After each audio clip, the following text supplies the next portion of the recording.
Do you think, I mean, I think that's unbelievable, but again, it's that thing of like, it being in the circumstances you was in, to have that mindset's crazy. Do you think that other people can have that, or is it something you got to train, or something you got to learn? Or? You've got to train. Everyone's got it. But the thing is, you go to any kind of event, you go to a corporate speaking event or whatever. You'll say, right, someone will say, a trainer will say, hands up here, who's got a goal?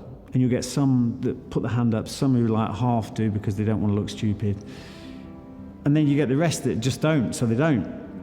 What people don't understand, right, that our subconscious is a goal-striving, goal-getting machine, and it will not stop it. It will not stop until it gets exactly what your dominant thoughts focus on. Doesn't matter who you are, we are all goal-driven, all of us. But the thing is, some people have a chosen goal, and some people just leave it to the massive confusion that's going on inside, which delivers them to something that they don't usually want. We are, by default, negatively wired.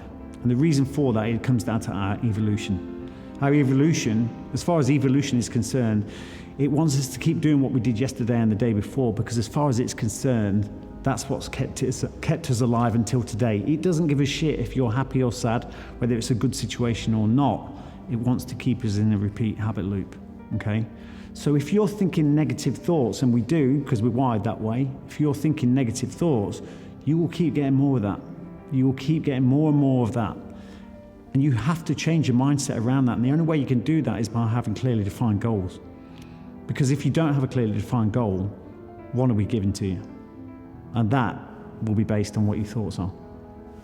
Okay, so then we go from the Marines, and you've gone for the Special Forces.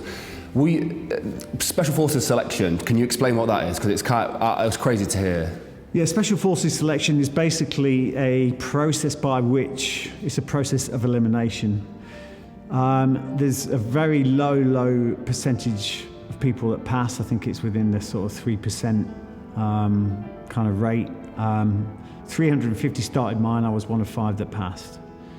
But it's a 6-month process where basically, you have to be physically strong. Some people say, is it physical or mental? For me, mind and body go together. One doesn't come without the other. You know what I mean? You can't just be physically strong and expect to do anything. You've got to have the mental drive to be able to get you to it. So really, even from the outset, you have to have a high level of physical ability. But you also have to have a mindset that allows you to endure long periods of discomfort without taking the easy way out. And that all comes down to the mind. So really, selection is, initially it's a thrash up and down the mountains in Wales. Once you pass that, you lose about 30%, or no, even more than that, about 50% of the course just on that phase. It's a couple of weeks. And then once you pass that, I mean, that is heavy packs, miles and miles and miles each day, doing, increasing the mileage. I think by the end of it, by the end of 2 weeks, you've covered 100K with massive amounts of kit on your back, weapon. Once you pass that, you then go out to the jungles, so you learn how to live in the jungle for 6 weeks. Then you've got no luxuries. Probably a toothbrush is your best luxury. And once you pass that phase, once you've got through the jungle, they pretty much start looking at the people that have got that far, thinking, now we've got a credible bunch to play with. Once you've done that, you do all your room entry skills, you do all your helicopter training, all your building assault skills, all kinds of different planes, trains, automobiles, all that kind of stuff. And then the final thing, you do your demolitions, you do your communications. Final session or final phase is an escape and evasion across the Welsh Mountains. And that is a realistic scenario to recreate what it'd be like if you were being chased down by the enemy behind enemy lines, which is then culminates with you being captured and then going through resistance to interrogation, questioning for 36 hours, which is extremely horrendous. So it's a 6-month process, and it weans out 97% thereabouts. So you do all this the first time around, and right at the end, was it right at the end? Yeah. So literally the last thing. 2 days I had left. 2 days I had left, and there's certain rules on SAS the final phase, no civilian contact, no civilian contact, no buildings, no vehicles. Now they're the rules, but as a Special Forces soldier, you don't follow the rules, and that's realistic. You know what I mean? The reason Special Forces achieve such a high degree of their missions is because they just do whatever they need to do to get the job done. They don't follow rules. So when it comes to selection, there are rules there, but you break the rules to get the job done. And unfortunately for us, we got a vehicle one night, and we were almost at the end before we got snatched and going into the bag, which means the 36 hours of question. And we'd been on the run for days. You sleep up in the day and you travel at night. You've got nothing apart from World War I fatigues, no socks in your boots. It's freezing. It's pretty horrendous, and you've got to cover so many miles every night to get to the next agent. So one day we got a lift off a farmer, a nice Welshman called Glenn, I even remember his name, and he gave us a lift, and he was extremely drunk.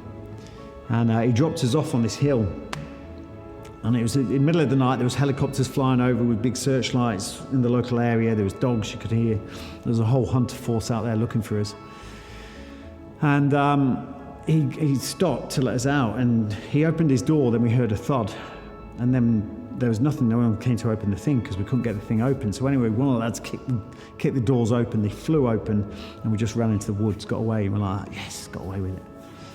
Anyway, the next day we got called into the next agent contact or rendezvous. It was quite strange because the training team that we'd been with for the previous 6 months were there, and they were like, it's usually people you don't know. And anyway, they said, right, come with us. And we had a field interrogation, and it was like, where you been? And I was like, just doing the escape and evasion stuff, yeah. And he says, oh, so you don't know Glenn? I was like, no. And anyway, he named the dog, the cat, the wife, everything. And it was like, he said, you better tell us what you've been up to, otherwise you're never coming back. And I ended up saying, right, yeah, we've been in a farmhouse. So anyway, we got booted off the course. What had happened is Glenn had fallen out the vehicle, and he'd fallen over, smashed his head. And then he went to hospital and said to the police that he'd been beaten up by the SAS. So because of Glenn, we were thrown off the course 2 days to the end. So then, you decide to do it again, which is crazy. So you decide to do it again, and then that time wasn't smooth either. So at what point did you injure yourself? The start, which is through the Brecon. I mean, the decision as well to go back again, that was a massive decision. It wasn't because you come such a long way. It's not just 6 months. It's the journey before that, and the emotional stress and the emotional pressure. To then go, I'm going to do that all again. It wasn't that kind of decision for me, because I was going to go outside. I was going to be a civilian. So I was, do I go back, or do I give it another go? But I think one thing that happened is that those words echoed again. If you don't do it, you'll regret it for the rest of your life. So that got me back there. But anyway, the first week I was back. In the first week on the Brecon Beacons, I came down the slate track, massive pack on my back. I was trying to beat the guy in front. I was smashing the times.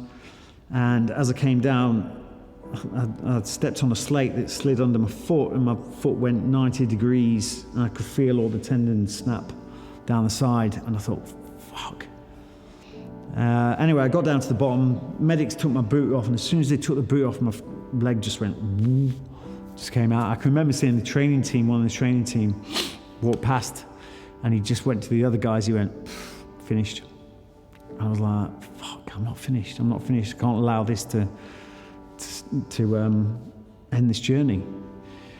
And that night I got called in front of the training officer. I was still cracking on. I was strapped it up and all that. I was in a great deal of pain. That night I got called in front of the training officer, said, I want to take you off the course. And I went, why? He said, because with that leg you're going to fail. And he said, if you fail a march, that means, because it had already been once, he said, if you fail a march on a medical, not on a medical, if you fail a march because you've failed a time, one of the times, you can never come back again. He said, so I want to let you go on a medical withdrawal, which means you can come back and do the next course. And I stood there and I just said, no, I'm not doing it. And it almost got heated, you know, it almost turned into an argument where he basically said, "You're an idiot." He said, "You're not going to pass." I think for me, at that point, it was now or never. You know what I mean? If I went back again, I'd have lost interest. And it was either now or never. I'd have preferred to take the risk of fail a time than actually go away again and come back again. And for me, I was like, I'm going to do this. And anyway, he said, "Right, well, it's in your own hands then." Finally let me out of the office. And then the next day, honestly, it was like horrendous. I had this strapped up. I took loads of Brufen. I was like dropping Brufen all the time, just painkillers, and I was in tears. I was going across the mountains in Wales, and I was actually in tears, getting the times. But I managed to get the times. And then over time, it started to strengthen up. But initially, again, it was that short-term discomfort for long-term gain. I wasn't prepared to take the short-term comfort. But it was that one thing that got me through then. And then I actually completed that course all the way through to the end, which is one of 7.